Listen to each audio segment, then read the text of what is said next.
오늘 설교 말씀의 제목은 죄를 깨우쳐 주시는 하나님, 죄를 깨우쳐 주시는 하나님입니다. 풀 제목이 뭐냐면은 God makes men sensible of their misery before he reveals his mercy and love예요. 하나님께서 그분의 은혜와 긍휼하심과 사랑을 사람들에게 나타내시기 전에 하나님은 사람이 자신의 비참함을 먼저 sensible, 의식할 수 있도록 하신 다음에 그 다음에 그런 은혜를 주신다. 그것이 하나님의 구원을 주시는 방법이시다. 그것이 이제 제목입니다. 그 제목으로 오늘 조나단 에드워드 목사님의 설교 함께 제가 읽어드리겠습니다. 본문은 호세아 5장 15절 그들이 그 죄를 뉘우치고 내 얼굴을 구하기까지 내가 내 곳으로 돌아가리라. 그들이 고난받을 때에 나를 간절히 구하리라라고 말씀하고 계십니다. 호세아 5장에서는 선지자 호세아가 에브라임이 곧 멸명할 것이라고 예언하고 있습니다. 에브라임은 북이스라엘 왕국에 속한 10지파를 대표하는 지파입니다. 그래서 에브라임이라고 하면 북이스라엘을 말씀하시는 것입니다. 선지자 호세아는 곧 하나님께서 에브라임을 즉 이스라엘을 향해 무서운 심판을 내리실 것이다 라는 예언을 하고 있는 것입니다. 오늘 이 호세아 5장 15절 말씀의 주제는 첫째로는 하나님은 이스라엘을 떠날 생각을 하고 계시다는 것입니다. 내가 내 곳으로 돌아가리라는 말씀이 바로 그 말씀입니다. 둘째는 하나님께서 다시 이스라엘에게 돌아오셔서 그들에게 긍휼을 베푸시기 전에 기대하시는 것들이 있다는 것입니다. 그것은 크게 세 가지인데 먼저는 그들이 자신의 죄를 깨달아야 하고 자신의 비참함을 의식해야 했고 하나님의 도우심의 필요성을 의식해야 한다는 것입니다. 같은 장 호세아 5장 13절에 이렇게 기록되어 있습니다. 에브라임이 자기의 병을 깨달았으나 아수르로 가서 야렙 왕에게 사람을 보냈다라고 말씀하고 계십니다. 에브라임은 자신들이 무엇이 잘못됐다는 것을 깨달았지만 하나님께 가지 않았고 하나님의 도우심이 필요하다는 것을 느끼지 못했다는 것입니다. 오히려 그들은 하나님 이외에 다른 곳으로 가서 도움을 구하는 일을 계속했습니다. 그래서 이스라엘이 하나님을 의지하지 않고 그들이 의지하는 것들을 계속 의지했기 때문에 결국은 아무 도움을 얻지 못했던 것입니다. 그래서 하나님께서는 마치 사자처럼 그들을 찢어서 상하게 할 것이다 라고 말씀하고 계시는 것입니다. 그래서 그들이 아무도 자기를 낫게 할 수 없음을 깨닫고 비로소 하나님께 도움을 구하도록 하기 위해서였습니다. 사랑과 긍휼을 베푸시기에 앞서서 하나님께서는 인간의 비참함과 무가치함을 깨닫게 하십니다. 하나님은 크고 놀라운 은혜를 사람의 영혼에 베푸시기 전에 그러한 과정을 거치게 하십니다. 하나님은 섭리나 성령의 감화를 통해 사람이 자신의 비참함을 깨닫게 하시고 자신의 힘을 의지해서는 아무 소용이 없다라는 것을 알게 하신 뒤에 비로소 은혜를 베푸십니다. 하나님은 사람이 그분의 도움을 받을 자격도 없는 죄인인 것을 의식하게 하시는 것입니다. 성경에는 이러한 사실을 분명하게 말씀하고 있습니다. 요셉은 애굽의 총리가 되기 전 감옥에서 낮아질 대로 낮아졌습니다. 그 후에 큰 영예를 누릴 준비를 한 것입니다. 하나님께서는 섭리를 통해 그들을 겸손하게 하시고 더는 어려움이 없도록 도우십니다. 애굽에 살던 이스라엘 자손도 마찬가지였습니다. 그들의 속박된 삶은 갈수록 더 가혹해졌습니다. 바로는 그들에게 더 많은 일을 시키라고 명령했습니다. 그러한 일이 있고 나서 곧 그들에게 구원이 찾아왔습니다. 이스라엘이 홍해에 이를 무렵에 그들을 추격하던 애국 군대가 목전에 다다르자 이스라엘은 크게 두려워했습니다. 진퇴양난의 상황에 처했기 때문입니다. 그들은 하나님을 향해 부르짖었고 하나님은 놀라운 도움으로 홍해를 갈라 그들을 건너게 하셨습니다. 무사히 홍해를 건넌 그들은 소리를 높여 구원의 노래를 불렀습니다. 그 후 하나님께서는 이스라엘 백성들을 가나안으로 인도하셨습니다. 그러던 중 하나님은 그들의 마음의 부패함을 아시고 오직 하나님을 의지하는 법을 가르치기 위해 광야에서 40년 동안 온갖 시련과 유혹을 견디게 하셨습니다. 신명기 32장 10절은 이렇게 말합니다. 여호와께서 그를 황무지에서 짐승이 부르짖는 광야에서 만나시고 호위하시며 보호하시며 자기의 눈동자같이 지키셨도다. 하나님은 그들이 많은 유혹을 거치면서 겸손을 배우고 마음의 죄를 깨닫게 하신 것입니다. 하나님은 그러한 방식을 통해 그들이 목이 곧은 백성임을 깨우쳐 주신 것입니다. 그리고 그들을 하나님의 백성으로 삼으시고 가나안 땅을 허락하신 이유가 그들이 의로워서 그것을 하신 것이 아니라는 것을 알게 하신 것입니다. 이것을 신명기 8장 2절 3절에서도 동일하게 말씀하십니다. 네 하나님 여호와께서 이 40년 동안에 내게 광야길을 걷게 하신 것을 기억하라. 이는 너를 낮추시며 너를 시험하사 내 마음이 어떠한지 그 명령을 지키는지 지키지 않는지 알려 하심이라. 너를 낮추시며 너를 줄이게 하시며 또 너도 알지 못하며 내 조상들도 알지 못하던 만나를 내게 먹이신 것은 사람이 떡으로만 사는 것이 아니요 여호와의 입에서 나오는 모든 말씀으로 사는 줄을 내가 알게 하려 하심이니라. 신명기 8장 2절부터 3절 말씀입니다. 아울러 15절에서 16절은 이렇게 덧붙이십니다. 너를 인도하여 그 광대하고 위험한 광야 곧 불뱀과 전갈이 있고 물이 없는 건조한 땅을 지나게 하셨으며 또 너를 위하여 단단한 반석에서 물을 내셨으며 네 조상들도 알지 못하던 만나를 광야에서 내게 먹이셨나니 이는 다 너를 낮추시며 너를 시험하사 마침내 내게 복을 주려 하심이었느니라 라고 하십니다. 사사기의 역사를 여러분들은 기억하실 것입니다. 동일한 역사가 반복되었습니다. 이스라엘 백성이 하나님께 반역할 때마다 하나님은 이스라엘 주변의 악한 적들을 그들에게 보내셨습니다. 하나님은 그들이 큰 고통 속에서 신음하며 자신의 무력함을, 힘이 없음을 깨닫고 자신을 돌아보며 도움을 구할 때까지, 하나님의 도움을 구할 때까지 이스라엘을 원수의 손에 맡기셨습니다. 그러다가 나중에 도움을 구하면 구원자를 일으켜 세우셨습니다. 그들이 부르짖으면 하나님은 먼저 그들을 낮추시고 자신들의 무가치함을 깨닫게 하셨다는 것입니다. 자신들의 운명이 하나님의 손에 달려 있음을 인정하면 그제야 비로소 그들에게 구원이 주어졌습니다. 하나님께서는 자기 백성을 이렇게 대하시는 것입니다. 이번에는 레위기 26장 40절부터 45절입니다.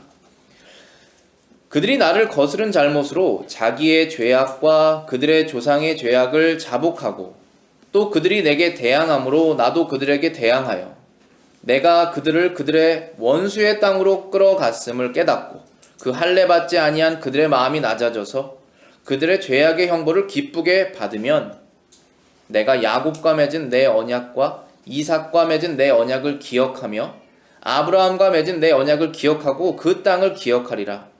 그들이 내 법도를 싫어하며 내 규례를 멸시하였으므로 그 땅을 떠나서 사람이 없을 때에 그 땅은 황폐하여 안식을 누릴 것이고 그들은 자기 죄악의 형벌을 기쁘게 받으리라. 그런즉 그들이 그들의 원수들의 땅에 있을 때에 내가 그들을 내버리지 아니하며 미워하지 아니하며 아주 멸하지 아니하고 그들과 맺은 내 언약을 폐하지 아니하리라. 나는 여호와 그들의 하나님이 됨이니라. 내가 그들의 하나님이 되기 위하여 민족들이 보는 앞에서 애굽 땅으로부터 그들을 인도하여 낸 그들의 조상과의 언약을 그들을 위하여 기억하리라. 나는 여호와니라. 이처럼 하나님은 놀라운 축복을 베푸시기 전에 우리가 먼저 자기의 죄와 비참한 상태를 깨닫고 그리고 축복을 간구하게 하시는 것입니다. 솔로몬은 열왕기상 8장 38절부터 39절에 이렇게 고백합니다.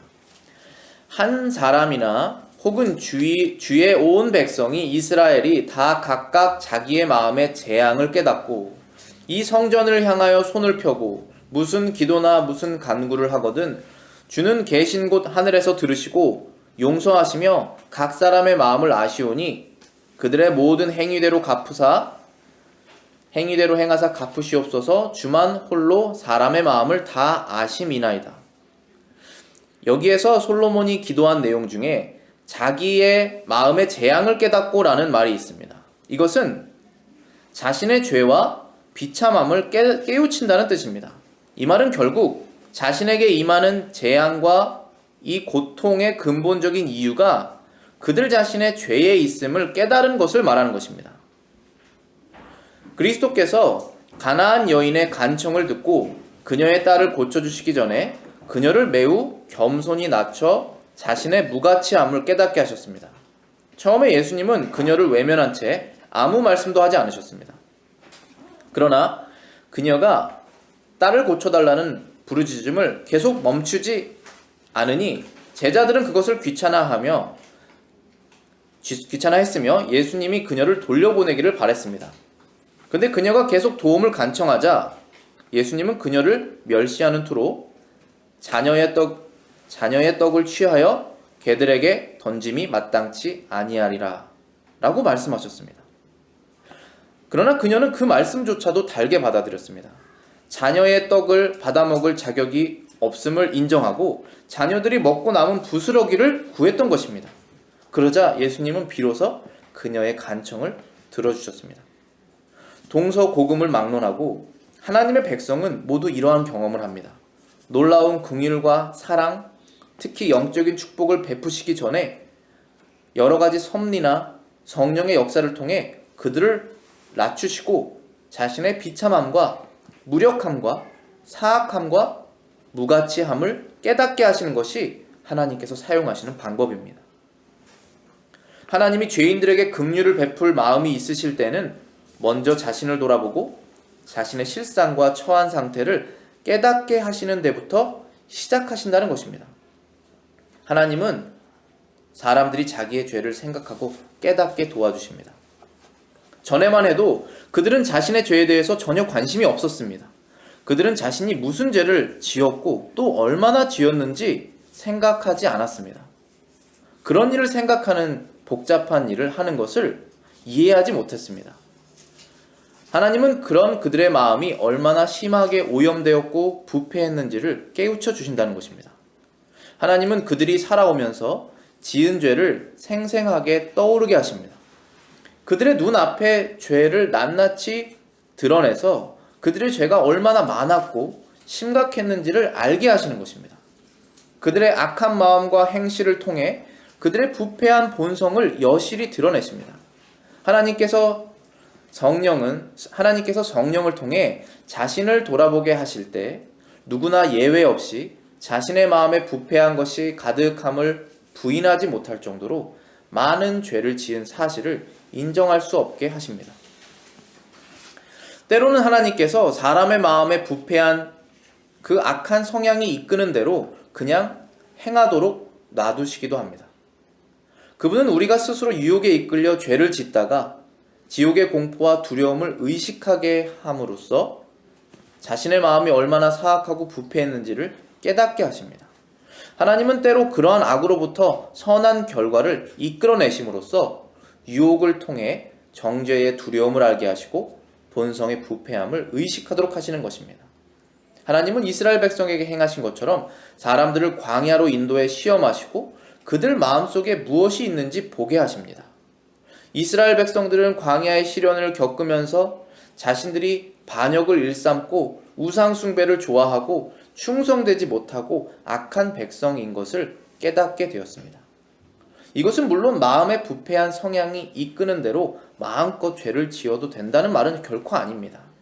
때로는 하나님이 사람들로 악을 행하도록 방치하시는 그 이유는 그분의 무한한 지혜로 적합하다고 판단하실 때에만 그것을 그들의 유익한 선으로 바꿔주실 하나님의 능력이 있으시기 때문에 그렇게 하시는 것입니다. 그러나 하나님께서는 악을 저지르는 사람들에게 크게 분노하십니다. 그리고 때로는 그들을 버리고 떠나십니다. 그들은 하나님의 분노를 초래했기 때문입니다. 유익을 얻기 위해 일부러 죄를 짓는 것은 있을 수 없다는 뜻입니다. 하나님은 사람들의 영혼에 구원의 사랑을 베푸시기 전에 여러 가지 방법으로 마음의 재앙을 깨닫게 하십니다. 죄가 감추어져 죄인들이 죄를 의식하지 못하는 경우 하나님은 율법을 효과적으로 사용하셔서 마음속의 죄와 행실을 살피고 성찰하도록 이끄십니다. 로마서 7장 9절은 이렇게 말씀하십니다. 전에 율법을 깨닫지 못했을 때는 내가 살았더니 계명이 이름에 죄는 살아나고 나는 죽었도다 라고 했습니다. 즉 죄가 나타나기 전에는 보지 못했다는 것을 드러내는 것입니다. 율법을 몰랐을 때는 그 죄가 죄인지 몰랐다는 뜻입니다.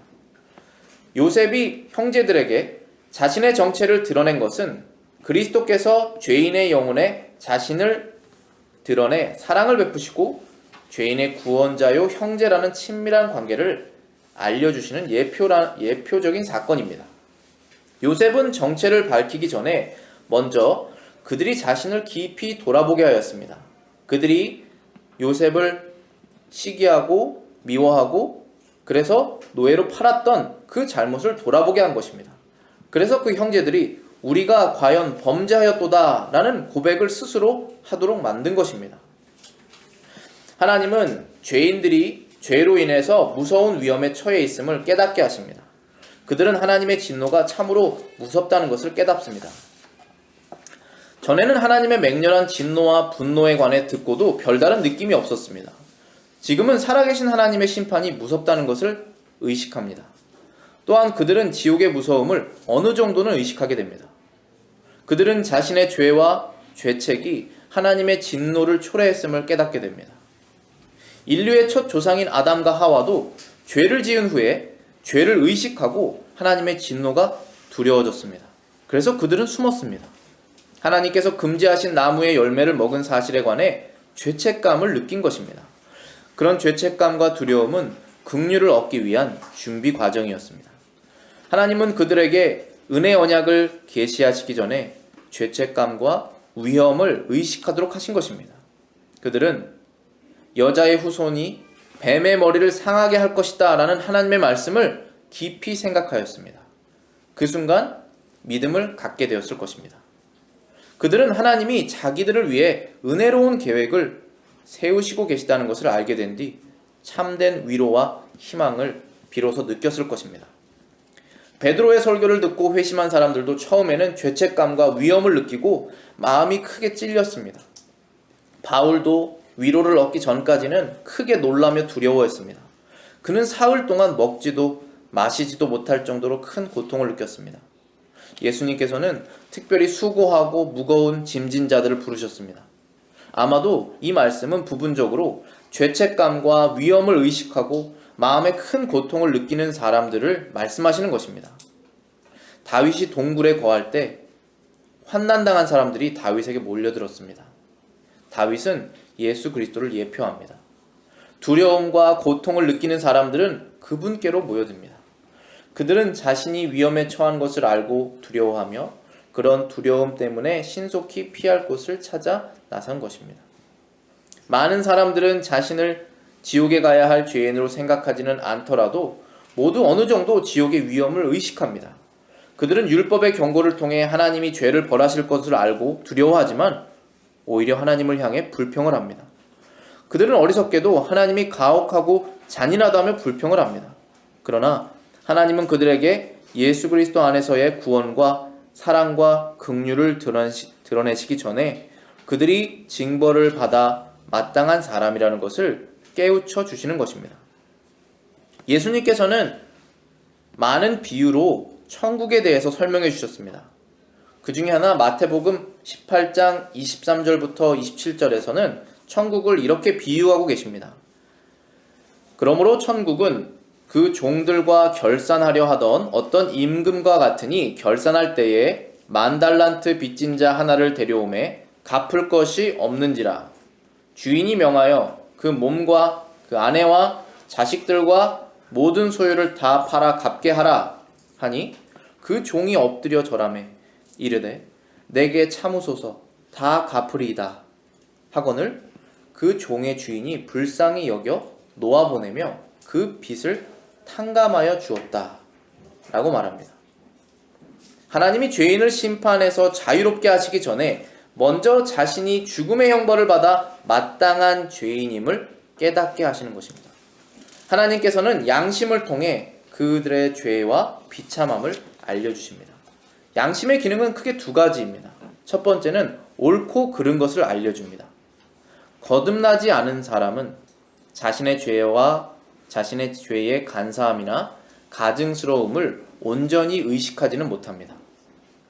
그러나 그 내면에 악을 저지를 때 옳지 못하다라고 말하는 소리는 있습니다. 또 하나 양심의 기능은 선과 악에는 보응이 뒤따르는 것을 알려주는 것입니다. 즉 죄와 벌의 인과관계를 내면에서 의식하게 만드는 것입니다. 그러므로 죄를 지으면 반드시 좋지 않은 벌을 받게 될 것이다 라는 양심의 목소리를 듣게 됩니다.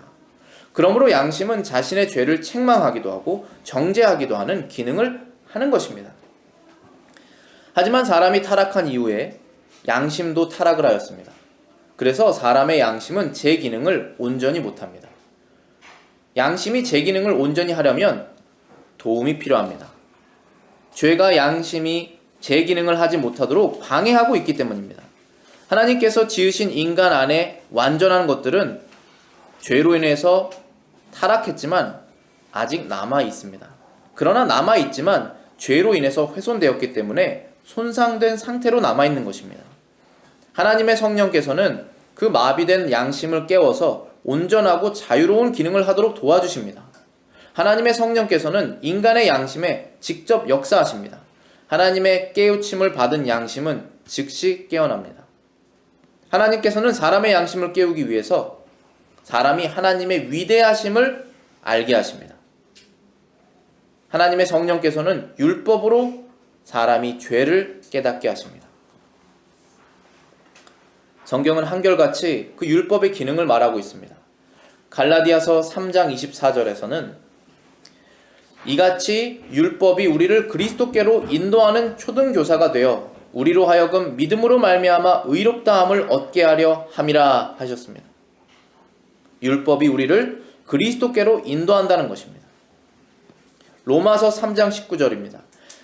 우리가 알거니와 무릇 율법이 말하는 바 율법 아래에 있는 자들에게 말하는 것이니 이는 모든 입을 막고 온 세상으로 하나님의 심판 아래에 있게 하려 함이라. 즉 하나님께서는 하나님의 율법을 사용해서 사람들의 죄를 알려주시고 이 세상 모든 사람들의 입을 막고 그들이 지금 하나님의 심판 아래에 있다는 것을 알려주시는 것입니다. 그것이 율법의 역할입니다. 또한 하나님께서는 자신의 힘으로 그 사람의 힘으로 다시 말해서 자신이 율법을 지켜서 구원을 받을 수 없다는 것을 의식하게 하십니다.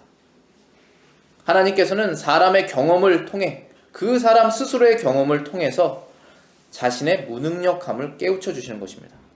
처음에 사람이 이 율법을 들었을 때 자신이 그 율법을 지킬 수 있다라고 생각합니다. 자신이 회개하기 쉬울 것이라고 생각합니다. 그들이 죄를 뉘우치고 예수 그리스도를 믿는 일을 자신의 힘으로 할 수 있을 것이라고 생각한다는 것입니다. 그렇게 생각하고 힘써 노력합니다. 그런데 그들은 절망에 부딪힙니다. 그들은 자신을 개선하려고 애쓰지만 상태가 조금도 나아지지 않습니다.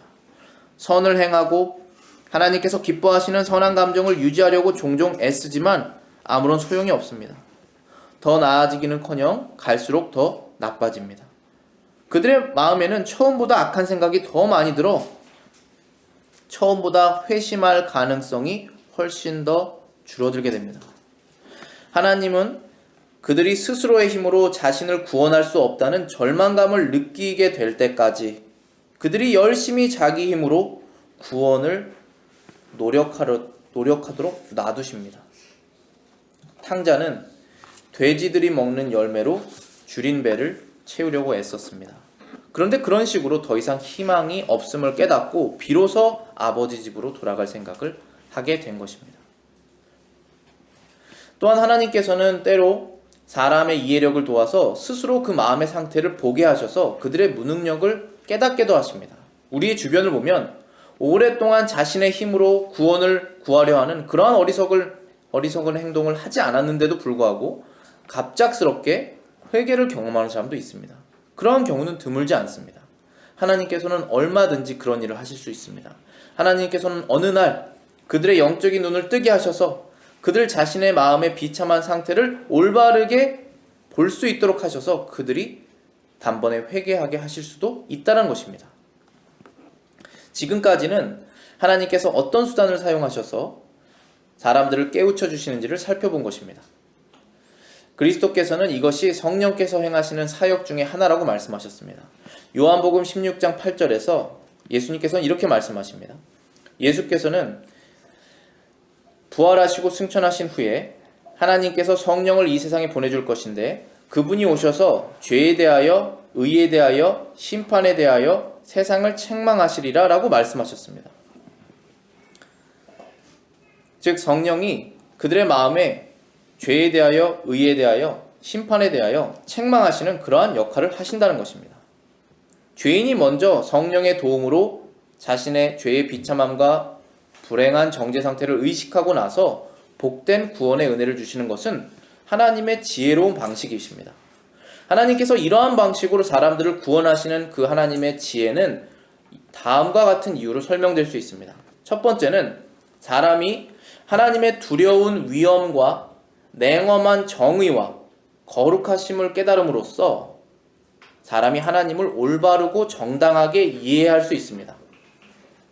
하나님은 무한한 사랑과 긍휼과 은혜로운 분이십니다. 그렇지만 동시에 하나님은 무한히 두려운 위엄과 냉엄한 정의와 거룩하심을 아울러 지니고 계십니다. 이러한 모든 속성이 하나님의 본질 안에서 하나로 완벽하게 연합되어 하나님의 영광을 찬란하게 드러냅니다. 하나님의 무섭고 두려운 속성과 하나님의 은혜롭고 자비로운 속성이 완벽하게 일치되고 조화됩니다. 하나님께서 죄인을 불쌍하게 여기시는 사랑과 긍휼과 은혜가 하나님께서 죄를 무한히 미워하시며 정죄하시는 정의와 권위가 조화를 이루지 않는다면 하나님은 조금도 영광스럽지 않으실 것입니다. 오히려 하나님은 욕되게 되실 것입니다. 따라서 하나님은 사람이 하나님의 공의를 발견하게 함으로써 하나님의 사랑을 알도록 하신 것입니다. 그래서 하나님 자신이 영화롭게 되시기를 원하셨습니다. 복음의 본질과 목적도 이와 같습니다. 하나님의 사랑과 그분의 다른 속성인 공의를 함께 복음에서 발견하게 하시는 것이 하나님의 뜻이었습니다. 왜냐하면 이것이 그리스도께서 이 세상에 오셔서 자신의 생명을 내어 죽으신 목적이기 때문이었습니다. 로마서 3장 23절부터 26절 말씀에 하나님께서 이렇게 말씀하십니다. 모든 사람이 죄를 범하였음에 하나님의 영광에 이르지 못하더니 그리스도 예수 안에 있는 속량으로 말미암아 하나님의 은혜로 값없이 의롭다 하심을 얻은 자 되었느니라. 이 예수를 하나님이 그의 피로써 믿음으로 말미암는 화목제물로 세우셨으니 이는 하나님께서 길이 참으시는 중에 전에 지은 죄를 간과하심으로 자기의 의로우심을 나타내려 하심이니 곧 이때에 자기의 의로우심을 나타내사 자기도 의로우시며 또한 예수 믿는 자를 의롭다 하려 하심이라 하셨습니다. 즉 이 말씀은 무엇이냐면 하나님의 권위와 거룩하고 의로운 속성이 죄인을 용서하고 의롭다 하시는 그분의 은혜로운 속성과 조화를 이루기 위해 유일한 방법이었다는 것입니다. 재판장이신 하나님께서 그분의 아들이 죄인들의 심판을 대신 받게 하신 것입니다. 따라서 우리는 하나님께서 우리에게 긍휼을 드러내셨더라도 하나님의 다른 속성들을 잘못 이해하는 잘못을 저질러서는 안 되는 것입니다. 사람이 하나님의 구원의 사랑과 긍휼을 깨닫기 전에 자신의 죄와 불행을 의식하지 않는다면 그는 하나님의 사랑과 긍휼을 옳게 받아들일 수 없습니다. 그리스도 안에 나타난 하나님의 은혜가 영광스러운 이유는 값없이 주어지는 주권적인 선물이기 때문입니다. 인간의 마음은 자신의 죄와 비참함을 깨닫지 못하면 인간의 마음이 자신의 죄와 비참함을 깨닫지 못하면 그리스도 안에 나타난 하나님의 긍휼이 아무 공로 없이 거저 주어지는 선물임을 선뜻 인정하지 못할 것입니다. 인간의 영혼은 죄와 불행을 깨닫지 못하면 하나님의 계시를 받을 수도 없고 그리스도 안에 나타나는 하나님의 구원의 은혜를 은혜라고 인식할 수 없기 때문입니다. 사람이 자신의 죄와 불행을 깨닫지 못하면 또한 중보자를 통해 주어지는 하나님의 구원의 은혜와 사랑을 받을 수 없습니다. 왜냐하면 자신의 죄와 불행을 의식해야만 비로소 중보자의 필요성을 알게 되기 때문입니다. 하나님과 죄인 사이에 계신 분은 중보자 예수 그리스도이십니다. 하나님의 구원의 은혜와 사랑은 그리스도 안에 있습니다. 하나님은 자기 백성이 그리스도를 바라보고 그분을 의지함으로써 은혜와 긍휼을 받기 원하십니다. 그들이 받는 은혜는 그리스도의 희생으로 얻어진 은혜이기 때문에 그리스도로부터 직접 은혜를 받는 것이나 마찬가지입니다. 따라서 예수 그리스도께 구원의 영광을 돌리지 않는 사람은 구원의 축복을 누릴 수 없게 되는 것입니다. 이러한 깨달음이 있어야만 하나님의 구원의 은혜와 사랑을 발견했을 때 그것을 진정으로 귀하게 여기고 기뻐할 수 있는 것입니다. 영혼이 지옥의 구렁텅이 앞에서 두려움을 느끼며 자신의 힘으로는 구원의 방법을 발견할 수 없다는 절망감을 느껴야만 비로소 구원 소식을 기쁘게 받아들일 수 있는 것입니다. 복음은 영적으로 받아들여야만 진정으로 기쁜 소식, 곧 일평생 들어본 소식 중 가장 기쁜 소식이 될 수 있는 것입니다. 그래야만 이 세상과 죄인을 향한 하나님과 그리스도의 사랑을 진정으로 높이 우러를 수 있습니다. 그래야만 그리스도를 그 무엇보다도 귀하게 여길 수 있습니다. 이것은 하나님의 영광과 구원받은 사람들의 행복을 위한 하나님의 지혜로운 길이었습니다. 그러한 깨달음이 있어야만 긍휼을 베푸신 하나님을 높이 찬양할 수 있습니다. 그러므로 사람은 자신의 죄와 불행을 먼저 의식해야만 자신을 향한 하나님의 긍휼이 주권적으로 값없이 주어지는 것이며 자신을 구원하는 하나님의 은혜가 얼마나 위대한지를 깨닫게 됩니다.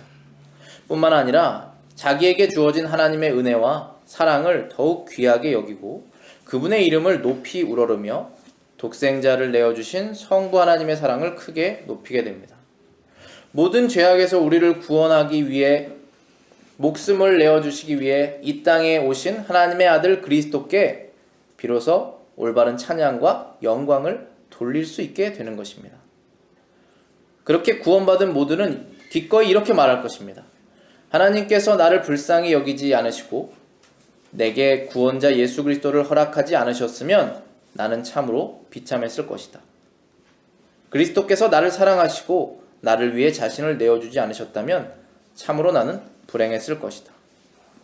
만일 그런 은혜가 없었더라면 내가 지은 큰 죄와 나의 사악함으로 인해 내가 받아 마땅한 형벌을 견뎌야 했을 것이다. 그리고 하나님의 무서운 진노를 감당해야 했을 것이다 라고 고백할 것입니다.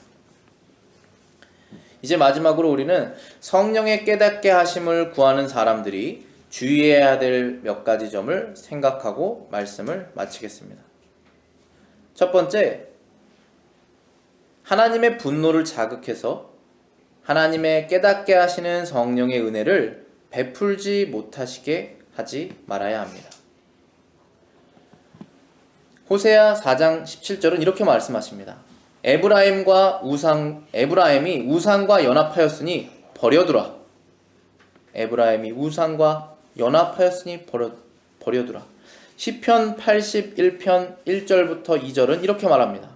내 백성이 내 소리를 듣지 아니하며 이스라엘이 나를 원하지 아니하였도다.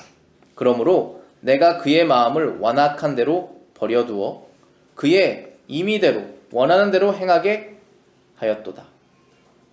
하나님의 분노를 격발하게 하셔서 여러분의 임의대로 생활하도록 방치하게 하지 마십시오. 하나님의 분노를 격발하여서 여러분의 마음을 악한 상태로 방치하도록 하지 마십시오. 두 번째, 죄와 위험을 어느 정도 깨달은 사람들은 그것을 잃지 않도록 주의해야 됩니다. 마귀는 부지런히 죄인을 지켜보고 있습니다. 그리고 그들의 깨달음을 없애거나 약화시키려고 애를 씁니다. 마귀는 그들의 마음에 정욕과 나태함을 부추겨 구원을 소홀히 여기게 만들고 다른 일에 관심을 기울이도록 유혹합니다. 다시 이전의 죄로 돌아가지 않도록 조심해야 되는 이유가 바로 그것입니다. 세 번째, 만약 깨달음을 잃는다면 구원을 향해 조금 더 가까이 다가가는 기회를 놓칠 것입니다. 하나님의 심판을 두려워하는 마음, 죄를 진지하게 생각하는 태도, 구원을 갈망하는 소원, 진심에서 우러나오는 기도 등 모든 것을 잃게 될 것입니다. 그동안 죄에 맞서 싸우고 거센 물과 험한 산을 넘어 천국을 향해 조금씩 나아갔던 것이 모두 헛되이 돌아가게 될 것입니다. 그리고 구원으로부터 멀어지게 될 것입니다. 깨달음을 얻었다가 깨달음을 전혀 얻은 적이 없는 사람처럼 되고 말 것입니다. 이러한 기회가 다시 찾아올 것인지는 아무도 알 수 없습니다. 성경은 하나님을 찾을 만할 때에 찾고 가까이 계실 때에 부르라고 권고하십니다. 그러나 인간은 어리석습니다. 자신의 때를 알지 못하기 때문입니다. 여러분에게 성령의 은혜가 주어졌다면 지금이 바로 그때입니다. 유일한 기회라는 것을 아는 지혜가 필요합니다. 성령의 감화는 인간의 힘으로 좌지우지할 수 없습니다. 그것은 하나님의 주권입니다. 다섯 번째, 다시 죄의 길로 돌아선다면 깨달음을 얻기 전보다 더 위험해집니다. 성경은 사람이 은혜를 입었다가 다시 타락하게 될 바에는 차라리 처음부터 은혜를 얻지 못하는 편이 더 낫다라고까지 말합니다. 왜냐하면 전보다 구원에서 더 멀어졌기 때문입니다.